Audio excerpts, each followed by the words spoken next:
10-15 پہلے بھی سفرنامے لکھ رکھے ہیں، بالکل اور حنزہ گلگت سے لے کے اور یورپ اور اٹلی اور چین، یہ تمام انہوں نے ان کی خوبی یہ ہے کہ وہ بھی یہ ٹریول گائیڈز جو ہیں ان کے اوپر بھروسہ نہیں کرتی، وہ بھی خود جاتی ہیں اور ان کا مشاہدہ جو ہے وہ خاصا جو ہے باریک ہے۔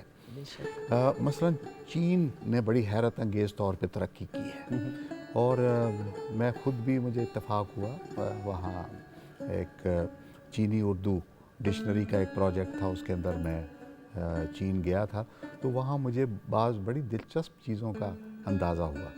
مثلا ایک تو میرے ساتھ جو پروفیسر کوم کام کر رہی تھیں، انہوں نے یہاں کوئی 79 میں یہاں سے پنجاب یونیورسٹی سے انہوں نے ماسٹر کیا تھا، تو انہوں نے مجھے حیران کر دیا یہ کہہ کر کہ ایک زمانہ تھا جب میں وہاں ماسٹر کر رہی تھی اور میں مال روڈ کے اوپر جب چہل قدمی کرتی تھی تو میرے دل میں ایک ہی خیال آتا تھا کہ کبھی کوئی ایسا وقت بھی آئے گا کہ مال روڈ جیسی کوئی سڑک چین میں ہوگی۔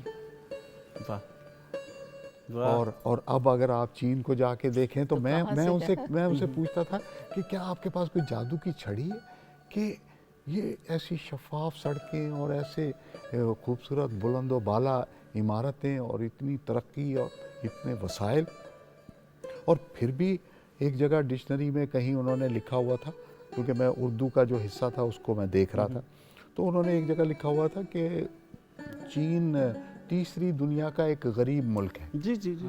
تو میں نے کہا کہ آپ غریب ہیں، آپ تو ساری دنیا کو اب آپ نے آگے لگایا ہوا ہے، امریکہ کو آپ قرضے دے رہے ہیں اور ابھی تک آپ غریب ہیں۔ تو انہوں نے ایک بڑی اچھی بات کی، انہوں نے بتایا کہ دیکھیں جو امیر ملک ہیں ان کی آبادی 8 کروڑ 10 کروڑ، زیادہ سے زیادہ امریکہ کی 20-22 کروڑ 25 کروڑ آبادی، اور ہماری آبادی ہے 150 کروڑ۔ تو ہمارا جو یعنی پر کیپٹا انکم ہے وہ تو بہت ہی لو ہے، اور ہمارے ہاں غربت جو ہے وہ تو سسک رہی ہے نیچے۔ تو اس لیے انہوں نے کہا کہ آج سے 30 سال کے بعد ہماری پر کیپٹا انکم بھی اتنی ہی ہوگی، خواہ ہم 150 کروڑ ہوں گے۔ اب بینا میں یہی آپ سے کہوں کہ جو عہد حاضر میں سفرنامہ لکھا جا رہا ہے، آپ اس کو ادب کی کس کسوٹی پہ پرکھیں گے؟ یہ ابھی آپ نے جو بات کی ہے، سلمیٰ ایوان واقعی بڑی جد و جہد کر کے لکھتی ہیں۔ اب جو ایک نئی چیز آئی ہے، جو اب چونکہ آج کے دور میں ہم بہت کلوز ہو گئے ہیں، دنیا گلوبل ویلیج کی حیثیت بن گئی ہے، اب جو کچھ لکھا جاتا ہے اس کی تصدیق بھی ہمیں ہو جاتی ہے۔ جی بالکل۔ اب یہ دیکھیے، اب وہ جو وی لاگ ہے، کیا آپ اس کو سفر نامے کے انداز میں کہیں گے؟ وہ جو لوگ لکھ کر رہے ہیں، اچھا بہت، اور اس سے بہت پیسہ بھی کما رہے ہیں۔ ایک سفر نامہ نگار جو ہے یا ادیب ہے، وہ اس کی حالت بہت ایسی کہ وہ اپنے کفالت اپنی خاندان کی بھی کرنے سے بعض اوقات رہ جاتا تھا، ایسا بھی ہم نے دیکھا۔ ہم ابھی کچھ اب ادیبوں ہم کی میز کے عہد میں نہیں ہیں۔ ہاں نہیں، وہ نہیں، لیکن اب جو ہے، اب ادیب بھی وی لاگ بنانے میں زیادہ بہتری سمجھتے ہیں، کیونکہ اس میں وہ سفر بھی کر رہا ہے اور اپنا ڈائریکٹ کانٹیکٹ بھی ہے، رسپانس بھی ہے۔ انٹرنیٹ کا سفر ہے۔ جی بالکل، نہیں اس میں دیکھیں، ہم اس کو قبول نہیں کر رہے تھے، ادیب ہم لوگ نہیں قبول، ہمیں بہت وقت لگا، ایک عرصہ لگا کہ اسٹیٹس کو توڑنے میں، چونکہ ہمیں یہ لگا کہ ہمارے سامنے جب ہم شاعری کرتے تھے، مجھے بہت سے ہمارے ایسے سینئر شعراء بھی، اور بلکہ بذات خود مجھے خود بھی، کہ جب تک ہمارا آئی کانٹیکٹ نہیں ہوگا سامعین سے، سننے والوں سے، تو پھر ہم شاعری نہیں کر سکتے، ہم سنا ہی نہیں سکتے۔ ہمیں اپنے سامنے چاہیے، ہمیں سننے والے چاہیے، اور وہ آئیز چاہیے، اور وہ لوگ چاہیے، لیکن اب ایسا نہیں ہے۔ گفتگو کو اگر اب سمیٹ لیں کہ دامن وقت میں قلت ہے، خواتین حضرات، گفتگو سفر نامے پہ ہوئی، اور ہم نے دیکھا کہ ادب میں سفر نامہ خود سفر کرتا کرتا کہاں تک آیا ہے۔ سفر اگر صرف معلومات کا منبع ہے تو جان لیجئے کہ یہ کوئی سرچ انجن نہیں ہے، لہٰذا ادب میں شمار نہیں ہوگا۔ اگر یہ آپ کے شوقیانہ مزاج اور سطح سے گرے ہوئی فقرے بازی ہے تو جان لیجئے کہ تب بھی ادب میں شمار نہیں ہوگا، اس لیے کہ ڈاکٹر صاحب اور بینا نے ایک اصول طے کر دیا ہے، یہ تخیل کے ساتھ ساتھ آپ کے ادراک کی پرواز کا نام بھی ہے۔ بالکل ایک سفر وہ ہے کہ جو آپ کے اندر سوچ کی اور فکر کا 7واں در کھول دے۔ وہ 7ویں در پہ اگر دستک ہو گئی تو سفر نامہ ادب میں شمار ہے۔ گفتگو تمام ہوئی اور میں چاہوں گا کہ اس تمام محفل کا اختتام آپ کی کسی خوبصورت سی آواز میں، کسی گیت، کسی غزل، کسی نظم میں ہو جائے۔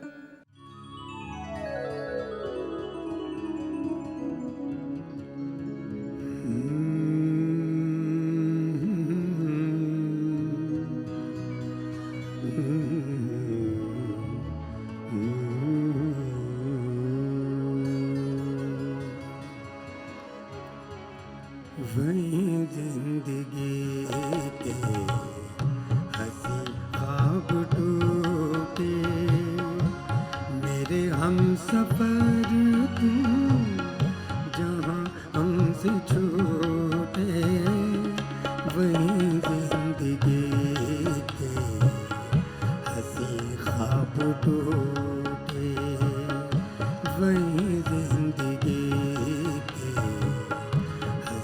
خواب ٹوٹے، میرے ہم سفر تم جہاں ہم سے چھوٹے، وہی زندگی کے ہنسی خواب ٹوٹے، وہی زندگی کے۔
وہ موتی لٹا دی گھٹائیں نہ چھائیں، کبھی پھر وہ گاتی ہوائیں نہ آئیں،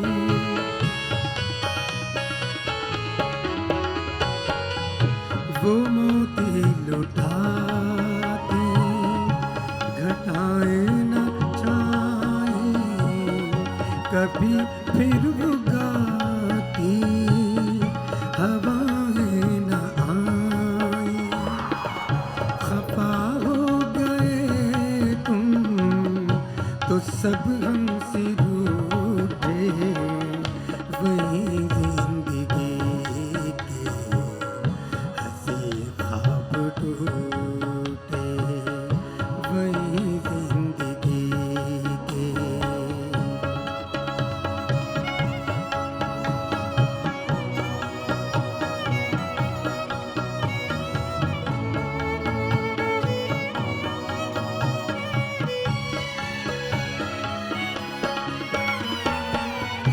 وہ موتی لٹاتی گھٹائیں نہ چھائیں، کبھی پھر وہ گاتی ہوائیں نہ